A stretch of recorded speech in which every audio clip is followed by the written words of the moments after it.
Good morning बेटा। पिछले video में हम लोगों ने आप लोगों को पार्ट 1 मेरी भावना की 3 पैराग्राफ के मैंने अर्थ संदर्भ प्रसंग सहित बताया था। आज हम लोग चौथा पैराग्राफ के बारे में पढ़ेंगे और मेरा मानना है कि आप लोगों ने इन तीनों पैराग्राफ का संदर्भ प्रसंग सहित उसकी व्याख्या अपने कॉपी में नोट डाउन कर लिया होगा, उसे याद कर लिया होगा। अब आगे हम लोग चौथी पैराग्राफ को, चौथा स्ट्रेंजा को हम लोग पढ़ेंगे। क्लियर? चलिए। कोई बुरा कहे या अच्छा, लक्ष्मी आए या जाए, लाखों वर्ष तक जीऊं या मृत्यु आज ही आ जाए, अथवा कोई कैसा ही भय या लालच देने आए, तो भी न्याय मार्ग से मेरा कभी न पद डिगने पाए। आप लोगों को मैंने पहले भी बताई थी कि इस कविता में जो कवि है भगवान से ये प्रार्थना कर रहे हैं कि मैं ऐसा कोई भी बुरा काम न करूं, मैं हमेशा अच्छा काम करूं, मैं दूसरों की सेवा करूं। उसी के आगे यहाँ पर कवि कहते हैं कोई बुरा कहे या अच्छा, लक्ष्मी आए या जाए। इसका संदर्भ प्रसंग ये होगा कि प्रस्तुत पंक्तियों में कवि ने प्रतिकूल या अनुकूल दोनों परिस्थितियों में धैर्य रखने की शक्ति की प्राप्ति के लिए ईश्वर से प्रार्थना की है। क्या लिखा है मैंने? प्रस्तुत पंक्तियों में कवि ने प्रतिकूल अथवा अनुकूल दोनों परिस्थितियों, प्रतिकूल का मतलब कि जब हमारे परिस्थिति हमारे विरोध में हो, अनुकूल का कि जब हम जैसा चाहते वैसी परिस्थिति हो। प्रतिकूल अथवा अनुकूल दोनों परिस्थितियों में धैर्य रखने की शक्ति ईश्वर से उन्होंने मांगी है, या ईश्वर से उन्होंने प्रार्थना की कि मैं दोनों परिस्थितियों में अपना धैर्य न खोऊं। अब अर्थ बता रहे इसका। कवि कहते हैं कि कोई बुरा कहे या अच्छा, कवि कहते हैं कि कोई मुझे बुरा कहे अथवा मुझे मधुर वचन बोलने वाला कहे या अच्छा कहे, लक्ष्मी आए या जाए, मेरे पास धन आए या मेरे पास से धन की कमी हो, लाखों वर्ष तक जीऊं या मृत्यु आज ही आ जाए, चाहे मैं लाखों वर्ष तक जीता रहूं अथवा मेरी मौत नजदीक आ जाए, मुझे कोई कैसा भी बरगलाने या लालच देने का प्रयत्न करे, तो भी मैं, हे ईश्वर, मुझे ऐसी शक्ति प्रदान करे जिससे न्याय के पथ से मेरे कदम हटने न पाए। फिर से पढ़ रही बेटा मैं। कोई बुरा कहे या अच्छा, लक्ष्मी आए या जाए, लाखों वर्ष तक जीऊं या मृत्यु आज ही आ जाए, अथवा कोई कैसा ही भय या लालच देने आए, तो भी न्याय मार्ग से मेरा कभी न पद डिगने पाए। कवि कहते हैं कि हे प्रभु, मुझे कोई बुरा कहे या कोई मुझे अच्छा कहे, कोई मेरी बुराई करे या कोई मेरी तारीफ करे, मेरे पास पैसे आए या मेरे पास से पैसे खर्च हो जाए, मैं लाखों वर्ष तक जीऊं या मेरी मृत्यु आज ही हो जाए, अथवा कोई कैसा भी भय, कोई मुझे डर दिखाए या कोई मुझे लालच दे, फिर भी मैं अपने न्याय मार्ग से न हटूं, मैं अपने न्याय मार्ग से न हटूं, मेरे कदम पीछे न डगमगाए, मेरे कदम पीछे न हटने पाए। आई बात सबको समझ में? ये आपका अर्थ लिखा है।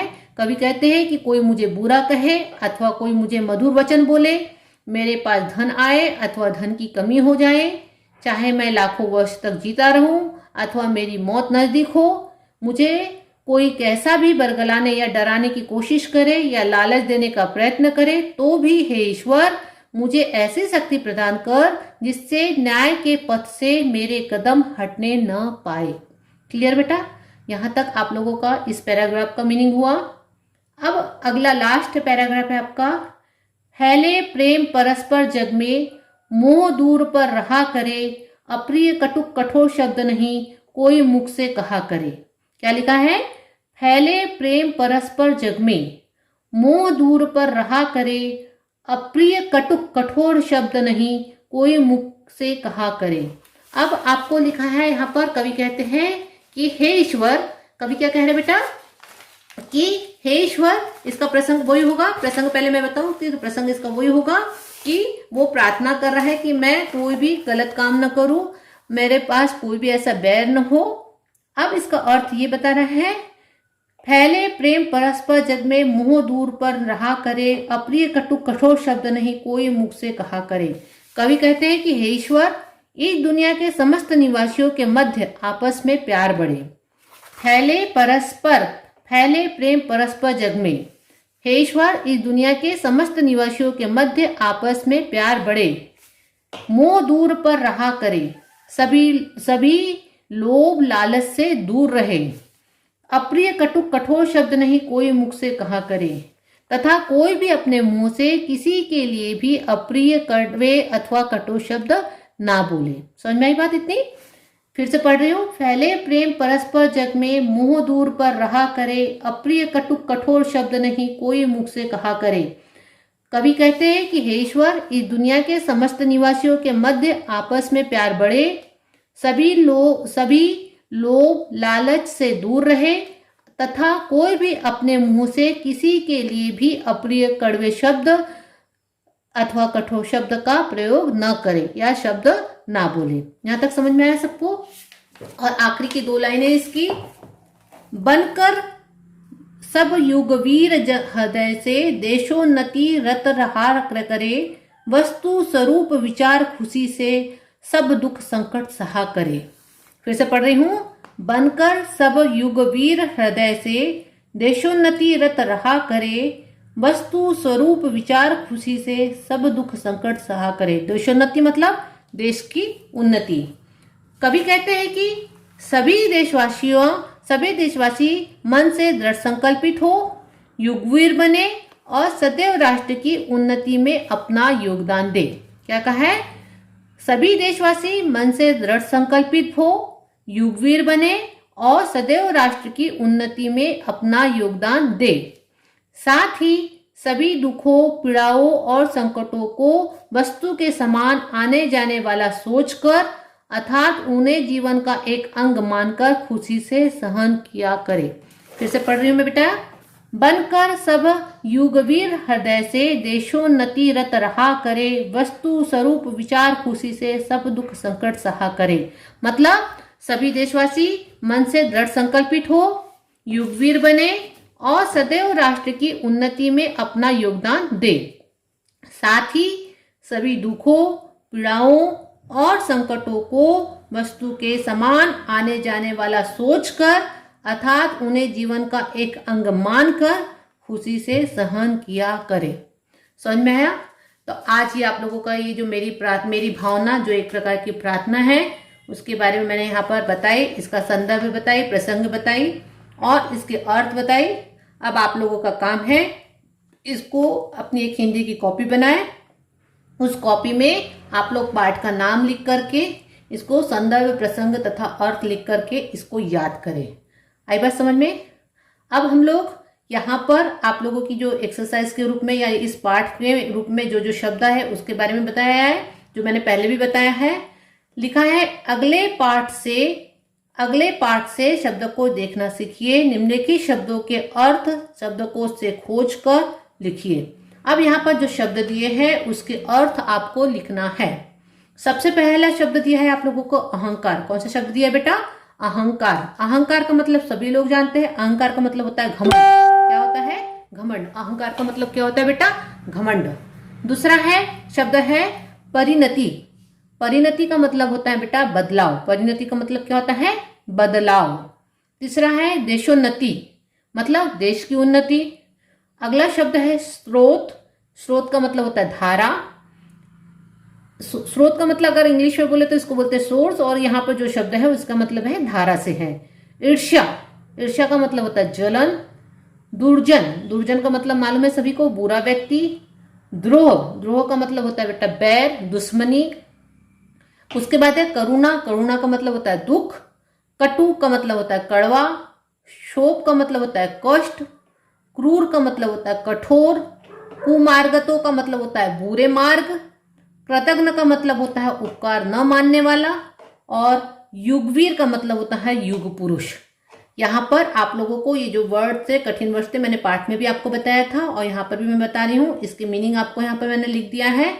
आप लोग इसको देखिएगा। मैं जो बोल रही हूँ आप प्रोनाउंसिएशन समझ रहे हैं मेरे, तो आप लोगों को इसको अपनी कॉपी में नोट डाउन कर लेना है। क्लियर? यहाँ तक सबको समझ में आया?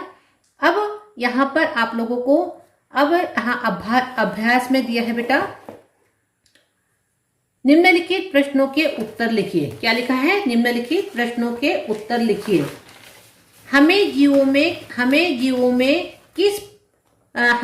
के प्रति किस तरह की भावना रखनी चाहिए। क्या क्वेश्चन दिया है, हमें जीवों के प्रति किस तरह की भावना रखनी चाहिए। अभी आप लोगों ने पाठ में पढ़ा था, हमें जीवों के प्रति किस तरह की भावना रखनी चाहिए। किस तरह की भावना रखनी चाहिए, हमें जीवों के प्रति मित्रता व दया की भावना रखनी चाहिए। क्या लिखा है, हमें जीवों के प्रति मित्रता व दया की भावना रखनी चाहिए। आई बात सबको समझ में। सेकंड क्वेश्चन दिया है इसमें, मेरी भावना कविता में कवि ने किन किन पर साम्य भाव रखने की बात कही है। क्या क्वेश्चन दिया है, मेरी भावना कविता में कवि ने किन किन पर साम्य भाव रखने की बात कही है। इसका उत्तर होगा बेटा, मेरी भावना कविता में कवि ने दुष्ट, निर्दयी व गलत रास्ते पर चलने वाले इत्यादि के प्रति साम्य भाव रखने की बात कही है। किस पर साम्य भाव रखने की बात कही है, दुष्ट व्यक्ति, निर्दयी व्यक्ति तथा गलत रास्ते पर चलने वाले व्यक्ति पर भी साम्य भाव रखने की बात कही है। तीसरा क्वेश्चन है बेटा, देशोन्नति में कवि का क्या आशय है। कवि किस तरह की देशोन्नति से सम्मिलित होना चाहते हैं। देशोन्नति का मतलब है देश की उन्नति। देशोन्नति से कवि का आशय है देश की उन्नति से है। देशोन्नति से कवि का आशय देश की उन्नति से है। कवि चाहते हैं कि सभी हृदय से युगवीर बने। सभी जो व्यक्ति है वो क्या बने, हृदय से युगवीर बने और देश की उन्नति और विकास में सम्मिलित हो। क्या मतलब हुआ कि सभी व्यक्ति युगवीर बने और देश की उन्नति करे तथा देश के विकास में वो क्या हो, सम्मिलित हो। आगे इतनी बात समझ में। यहाँ पर ये 3 क्वेश्चन दिए थे, इन 3 क्वेश्चंस को आप लोगों को कॉपी में नोट डाउन करना है। क्लियर, यहाँ तक समझ में आया।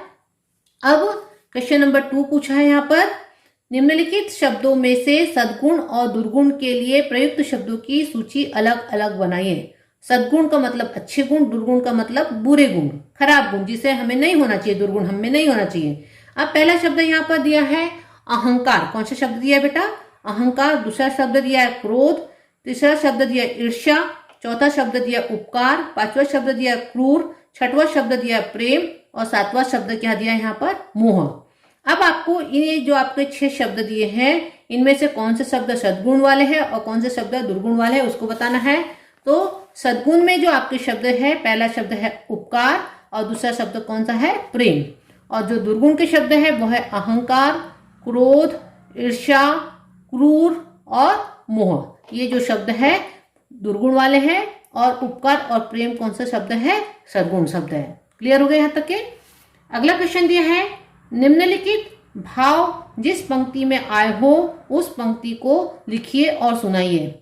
अब यहाँ पर जो भाव दिए हैं उसको आपको बताना है। आपने भी लेसन पढ़ा, उससे आपको ढूंढना है। पहला भाव दिया है आपका ईर्ष्या, दूसरा भाव दिया है करुणा, तीसरा भाव दिया है लालच और चौथा भाव दिया है कृतघ्न। तो ईर्ष्या के लिए यहाँ पर जो पंक्ति दी थी लिखा है उसमें ईर्ष्या के लिए, देख दूसरों की बढ़ती को कभी न ईर्ष्या भाव धरो। ये आपके पाठ में लिखा है। सेकंड शब्द दिया है करुणा, दीन दुखी जीवों पर मेरे उड़से करुणा स्रोत बहे। थर्ड शब्द दिया है लालच, अथवा कोई कैसा भी भय या लालच देने आए। ठीक है। और चौथा है कृतघ्न, हो नहीं कृतघ्न कभी मैं, द्रोह न मेरे उर आए।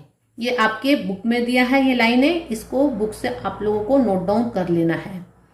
क्वेश्चन नंबर 4 दिया है, कविता का सार अपने शब्दों में लिखिए। तो आप लोगों ने अभी कविता का सार पूरा लिखा है अपनी कॉपी में, तो इस क्वेश्चन को करने की कॉपी में जरूरत नहीं है। बाकी ये तीनों क्वेश्चंस, ये जो पहला क्वेश्चन था, सेकंड क्वेश्चन था, थर्ड क्वेश्चन था एंड 4th क्वेश्चन था, ये सभी चीजों को अपनी कॉपी में लिखना है और इसको याद करना है, साथ साथ याद करते चलना है, बार बार इसको लिख लिख करके प्रैक्टिस करना है। हिंदी में मात्राओं के आप लोग बोलने में तो सही बोलते हैं लेकिन मात्राओं की गलती अक्सर करके होती है। ऐसा लगता है कि हमको सब याद है लेकिन मात्रा में ऑलवेज गलती करते हैं और नंबर कम पाते हैं। तो बार बार हिंदी में आप लोग लिख लिख करके इस चीज को याद करें। तो आज के लिए इतना ही। अब हम लोग अगले इसमें देखेंगे। आज आप लोग इतना पूरा काम को कॉपी में नोट डाउन करिएगा। क्लियर? चलिए, धन्यवाद।